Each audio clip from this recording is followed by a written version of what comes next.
అస్సలాముఅలైకుం వరహమతుల్లాహి వబర్కాతుహు. Hi hello welcome to my channel అండి. ఎగ్స్ ఎందుకు ఇలా పట్టుకున్నాను అనుకుంటున్నారా? ఈరోజు మా ఇంట్లో ఎగ్గు ఉల్లిపాయ అండా ప్యాచ్.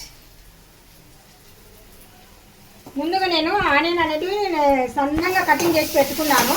కటింగ్ చేసి పెట్టుకున్న తర్వాత కొద్దిగా ఆయిల్ వేడెక్కిన తర్వాత ఆనియన్ మొత్తానికి వేసాను.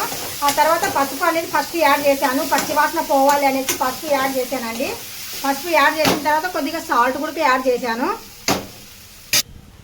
ఇక్కడ కారం పొడి అండి సరిపోయినట్టుగా ఎలాగుంది చూడండి, ఎర్రగా ఉంది. అమ్మో మీ దాంట్లో ఎట్లా ఎర్ర కనపడలేదు.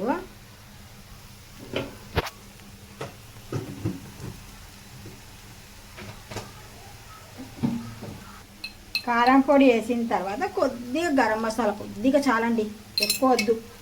అల్లం వెల్లుల్లి పేస్ట్ మొత్తానికి ఒకసారి అల్లం వెల్లుల్లి పేస్ట్, గరం మసాలా, కారం పొడి వేసాం కదా, ఇవన్నీ బాగా కలిపేద్దాము. ఇవన్నీ బాగా కలిపామనుకోండి బాగా మనకు మసాలాలు బాగా అంటుకుంటాయి. ఇంకా కొద్దిగా కుక్ అవ్వాలి, చిన్న లైట్గా ఉడికితే కనుక ఇంకా బాగుంటుంది. అబ్బో బాబోయ్, రాయలసీమ ఈ సెల్లేదో నాకు తెలియదు కానీ క్యారెట్ లేదురా. రియల్గా చూపించి ఎంత ఉందో కారము. ఉండిరా ఒక నిమిషం. మనకు కొద్దిగా పచ్చి కారం వాసన పోయిన తర్వాత మనము ఇంకా ఎగ్స్ అనేటివి పగలగొట్టి ఇందులో వేయాలి. 1 by 1 ఎగ్స్. బిస్మిల్లాహ్.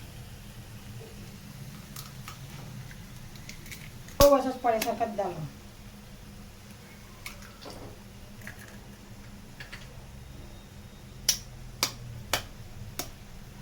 మేము చిన్నగా ఉన్నప్పుడైతే కనుక మా అమ్మ ఇలా చేస్తే కనుక ఒక అద్భుతంలాగా తినేటోళ్ళం అండి మేమైతే కనుక. అంటే అండా ప్యాజ్ అండా ప్యాజ్ అండా ప్యాజ్ అనేసి. అప్పుడు కాలంలో డబ్బులు కొద్ది తక్కువ, పిల్లలు ఎక్కువ, ఇంట్లో ఫుడ్ మాత్రము ఎప్పుడో ఒకసారి ఇలా చేసామనుకోండి.